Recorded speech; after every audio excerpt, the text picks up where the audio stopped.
Hello students, the topic that we are taking up today is the sentence. Now, when we speak, we use words and we generally use these words in groups. Therefore, these group of words are called sentences, but not like that. They should have a meaning in them. Then only they will be called a sentence. Therefore, a sentence is a group of words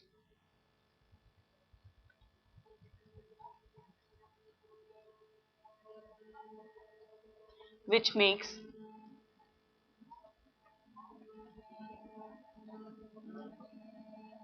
a complete sense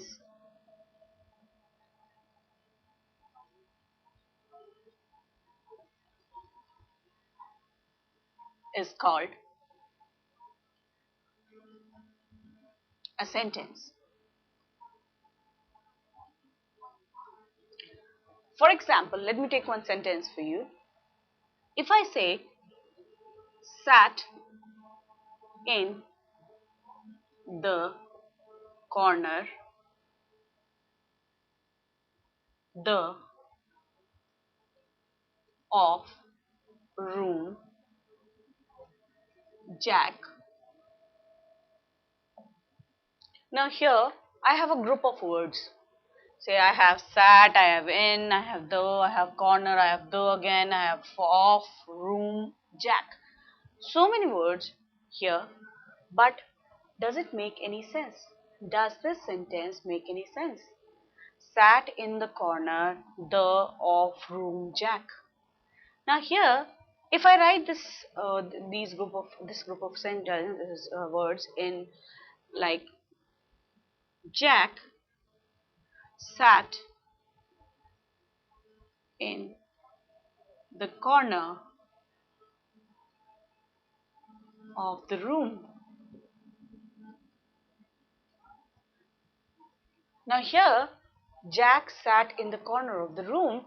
This is what I have simply rearranged the jumbled up words here, and now this group of words is making sense. Now because this group of words is making sense, this would be called as a sentence, but we cannot call the first example as a sentence. Why? Because it is not making any sense. Moreover, the words are not at the right place where they should be. So we can only call a sentence or a group of words a sentence when it makes sense. So a group of words which makes complete sense is called a sentence. Now when we speak, we generally take care of two things. One is the person whom we are talking about, the person, or you can say a place or thing or whatever we are talking about, right? So the first thing, person, place or thing. And the second thing, what we are talking about,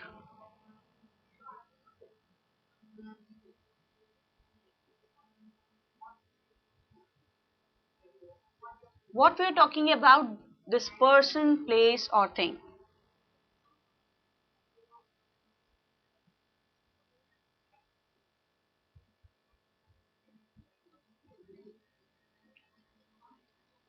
Now these two things, if present in a group of words, this will form a sentence. Moreover, this shows us two different parts of a sentence. Now let us come to two different parts of the sentence.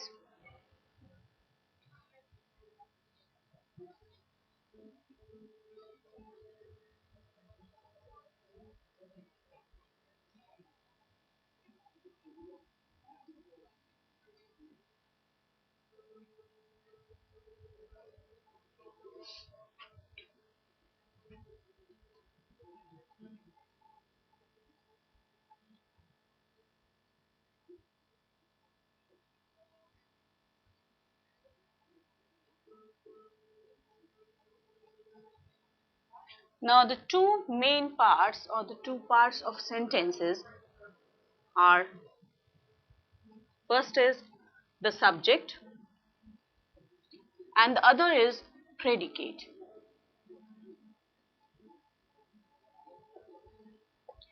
Means the subject is the person or place or thing we are talking about. Predicate is what we predicate or what we speak about the subject in a sentence. So, for example, if I say Delhi is the capital of India. Now, in this sentence, I am talking about a particular thing, I am talking about a particular place, and this is Delhi. Now, if I say Delhi is the capital of India, now here Delhi is my subject because I am talking about it, and what I am talking about is the capital of India, and this will be called the predicate. Therefore, the two parts that we have here is the subject, that is what about whom we are talking or what we are talking about, and what we are talking about, the subject, is the predicate. Now, before we start off the next thing, let us take few examples should be taken by us. One is Edison invented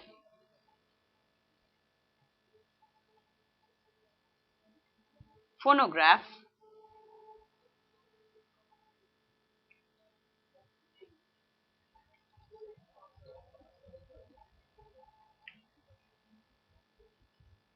I shot an arrow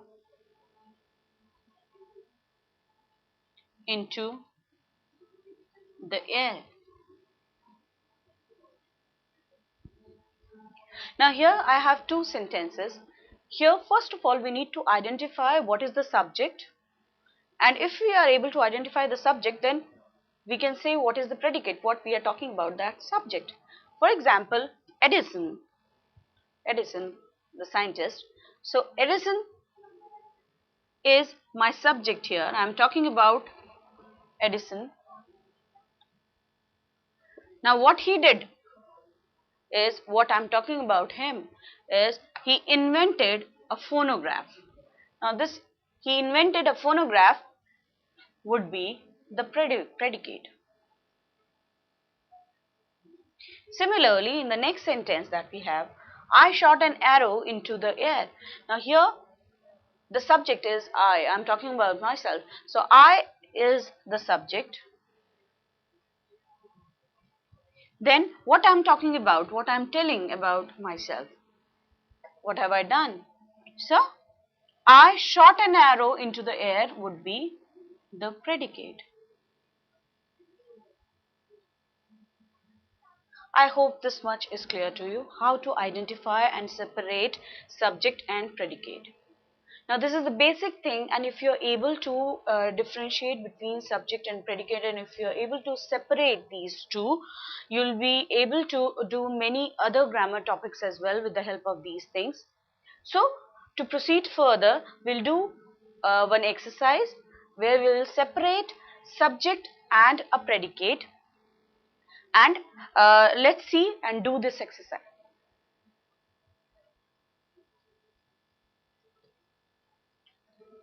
Now here we have few sentences with us, and we would like to separate the subject and the predicate from here. Now if you are able to do it, that means the concept is clear to you.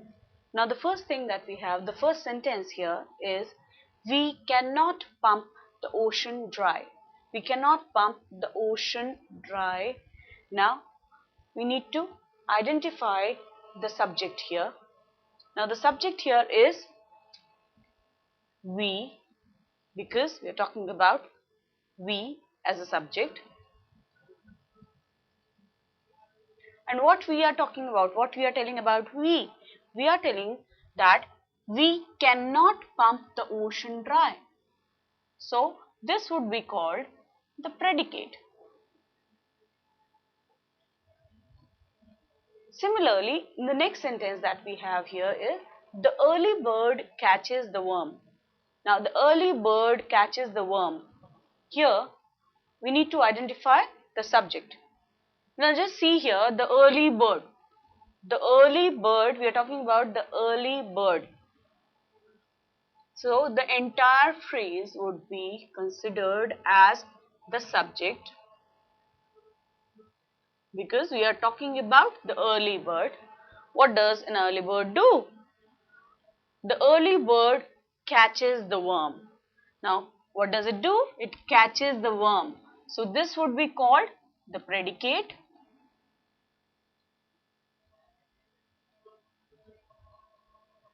Then, in the next sentence that we have here, the singing of the birds delights us. The singing of the birds. Here, subject is not the birds only. It is the singing of the birds. Means we are talking about the singing of the birds. What does it do? The singing of the birds is our subject.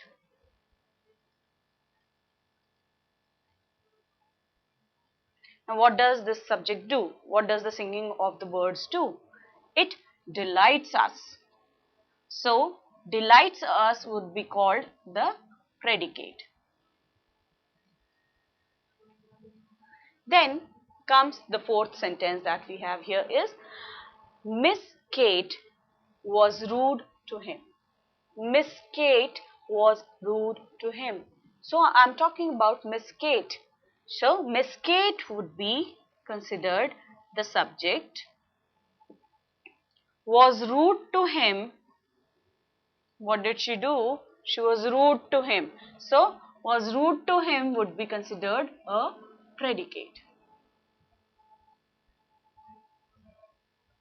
Now let's come to the fifth sentence. A sick room should be well aired. A sick room should be well aired. Now we are talking about a sick room, right? So our subject would be a sick room.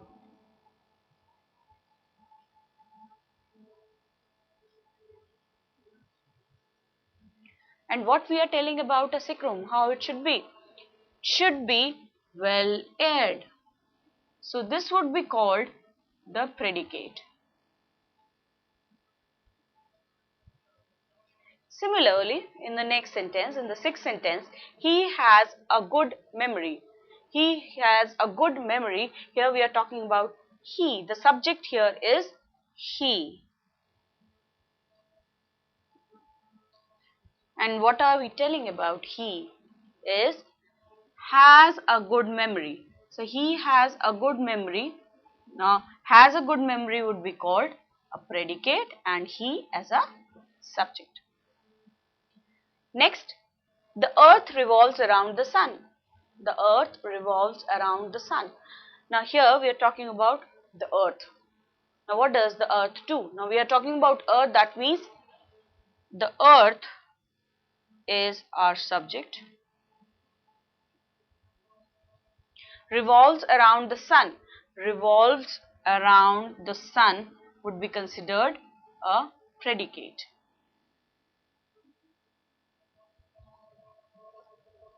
Next, the eighth sentence that we have here is the beautiful rainbow soon faded away. The beautiful rainbow soon faded away. We are talking about the beautiful rainbow. So here the subject that we will have is the beautiful rainbow. This would be called our subject. Soon faded away. Soon faded away. Now this is what we are talking about. Means what do we want from the rainbow? The rainbow, the beautiful rainbow soon faded away. We are telling that the beautiful rainbow faded away. So this faded away would be called the predicate.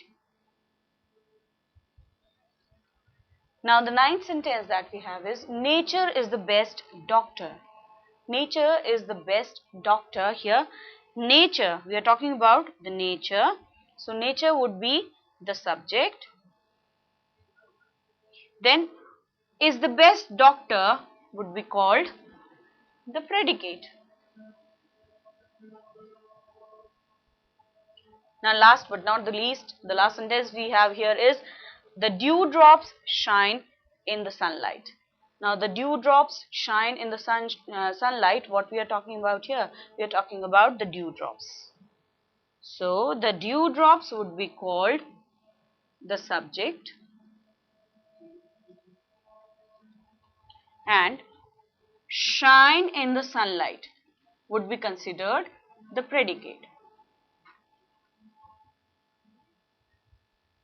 See, we have very carefully classified our subjects and predicates in all the sentences, but the very first thing you should do is read the sentence twice. After reading it, just find out what is the subject. Subject in most of the cases is in the beginning of sentence. In few cases, it is not there, like in imperative sentences. We'll come to that. Then, in few sentences, it is used after the predicate. Right? Predicate is used first, and then the subject is used. I'll give you examples once we'll finish this. Now, with this, the dewdrops shine in the sunlight. Here, the dewdrops shine in the sunlight. Here, what have I done?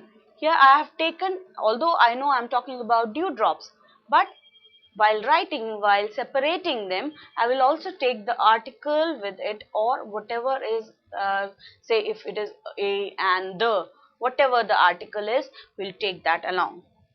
Otherwise, if I just separate dewdrops as a subject, that would be considered wrong. So the dewdrops would be the correct answer here. I hope with this you might have understood what is a sentence and how to classify a subject and a predicate. Thank you.